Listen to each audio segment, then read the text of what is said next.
Fala galerinha do nono ano, sejam todos bem-vindos e bem-vindas aí para a nossa aula de geografia que vai se iniciar agora. É um prazer tê-los aqui novamente comigo, ok? A gente que findou aí, né, o nosso primeiro bimestre, que vai dar início agora ao nosso segundo bimestre, passou rápido, né? Que bom! E obrigada pela parceria, tá? De vocês, que é essencial. Mas a gente vai dar continuidade aí aos nossos conteúdos, ok? Hoje a gente vai estar iniciando aí o capítulo 3, onde a gente vai estar trabalhando, pessoal, a regionalização da Europa, tá? Assim como acontece em outros continentes, a Europa também ela sofre essa fragmentação em regiões. Ela vai apresentar as principais regiões que a gente vai estar vendo, analisando uma por uma, tá? Durante as nossas aulas. E aí a gente vai destacar os principais aspectos dessas regionalizações, ok? A gente sabe que a Europa é um microcontinente, é o segundo menor continente do planeta, né? Ele fica atrás apenas da Oceania, é o segundo menor continente, ok? Porém, a cultura da Europa, a economia da Europa, né, são considerados muito ricas, ou seja, muito notáveis pelo mundo todo. Por menor que a Europa seja, né, ela tem uma representatividade muito grande sobre o planeta. Por muito tempo, né, a Europa foi vista como o berço do mundo, como o centro, na verdade, do mundo ali, e o berço da civilização, tá? Então, é pequena? É, mas tem um grande significado para todo mundo. E vai representar diferentes paisagens, diferentes climas, tá? E cada região, tá, vai apresentar diferentes características também. Bom, o continente europeu, pessoal, ele vai ser formado aí por 50 países, tá? E esses países carregam com eles diferentes histórias, tá? Diferentes culturas, ok? E a partir disso, né, a gente vai regionalizá-los através das características culturais, físicas e até mesmo econômicas, tá? Mas enfim, quais são, né, as principais regiões da Europa? A Europa Ocidental, nós temos a Europa Ocidental, tá? Nós temos a Europa Setentrional, nós temos a Europa Meridional, nós temos a Europa Centro-Oriental. A gente vai estar falando, tá, sobre essas 4 principais regiões aí da Europa. Europa Ocidental, Europa Setentrional, Europa Centro-Oriental e Europa Meridional, tá? Mas vale lembrar que essa divisão regional da Europa nem sempre foi assim, tá? Essa divisão da Europa vai ser imposta pela ONU, tá?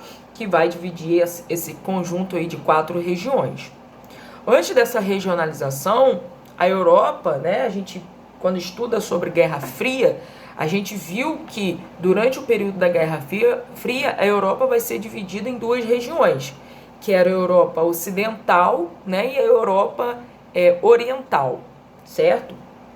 Bom, a Europa Ocidental, que era uma Europa voltada ao capitalismo, enquanto a Europa Oriental era voltada mais para uma ideologia socialista, tá?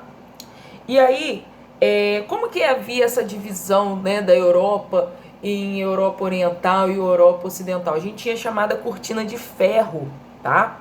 Era um símbolo que servia para designar essa divisão entre o lado leste e o lado oeste da Europa, tá?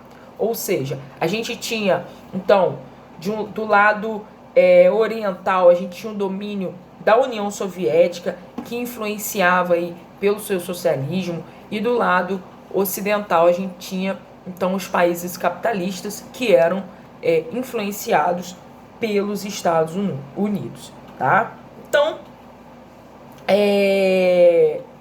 essa regionalização de Europa Ocidental e de Europa Oriental, ela vai acontecer até por volta de 1990, tá? Quando a gente vai estar finalizando aí a Guerra Fria.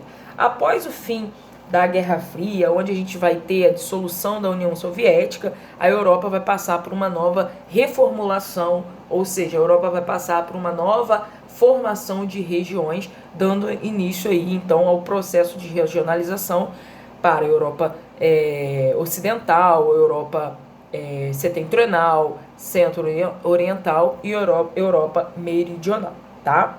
Bom, vale destacar também que a divisão entre a Europa ocidental e a Europa oriental, né, fazia ali a divisão também da Alemanha, né? A Alemanha que era dividida em duas partes, né? De um lado a gente tinha o domínio soviético e de outro o domínio do capitalismo, né? Das nações capitalistas, sobretudo dos Estados Unidos, da Inglaterra, né? Tá? E aí, após a Segunda Guerra Mundial, com a perda do exército alemão, né? Do exército, no caso, nazista, a Alemanha ela vai ser dividida aí entre esses países, tá?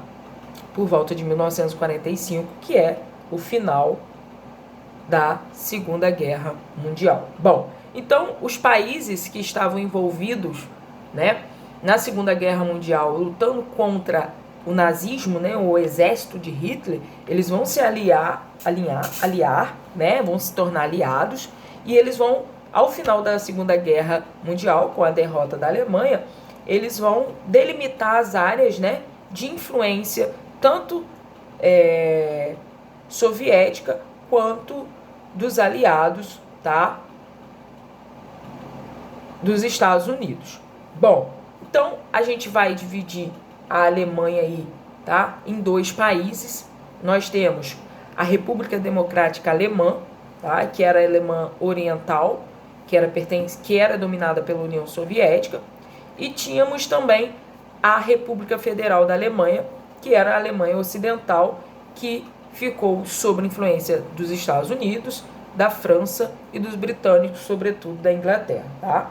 Bom, a gente vai ter o marco histórico da divisão da Alemanha, que era a construção do Muro de Berlim, tá? Que vai ser construído justamente para dividir o território alemão, e aí a gente vai ter a derrubada dele em 1989, com a unificação da Alemanha, ok?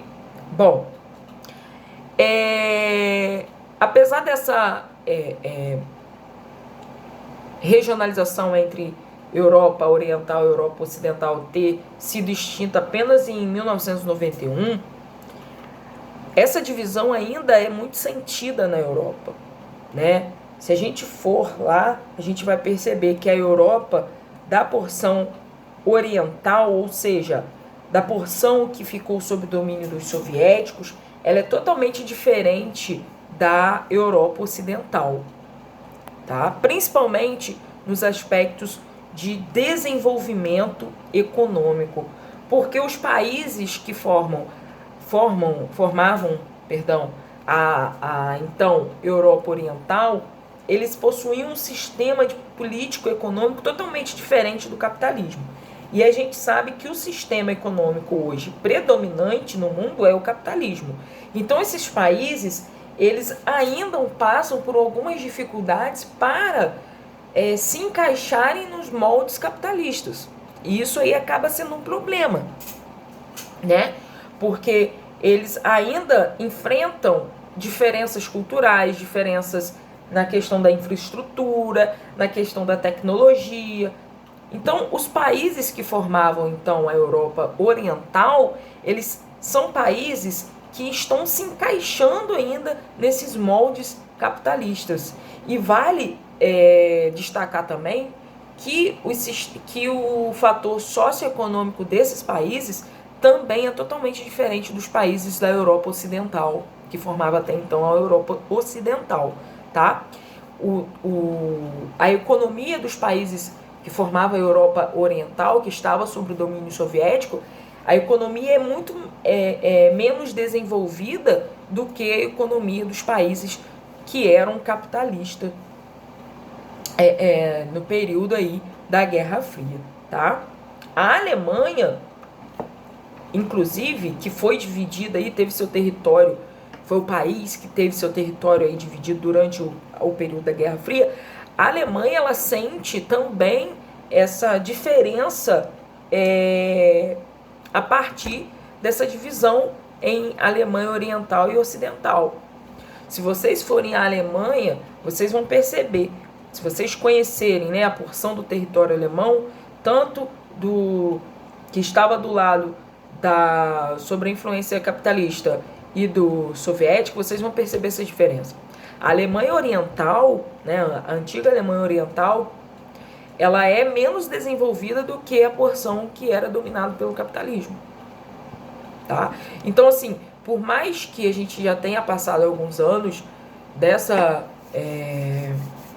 do rompimento, vamos dizer assim, da Guerra Fria, com o término da Guerra Fria, ainda assim a divisão em Europa Oriental e Europa Ocidental, ou da Alemanha também, que é um caso específico da Alemanha, ainda assim são sentidos até hoje, mesmo com o fim da Guerra Fria, tá? Bom, na página 56, a gente tem um mapa sobre a Europa, divisão regional, tá? Se vocês abrirem, vocês vão ver as 4 regiões da Europa, ok?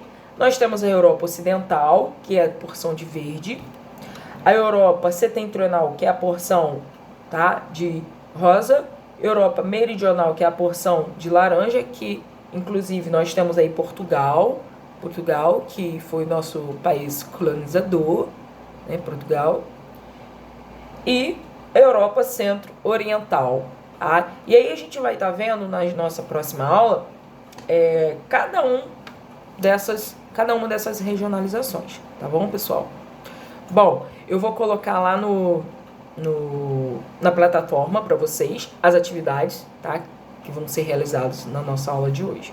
Obrigada pela participação de vocês e até a nossa próxima aula. Se cuidem. Beijo!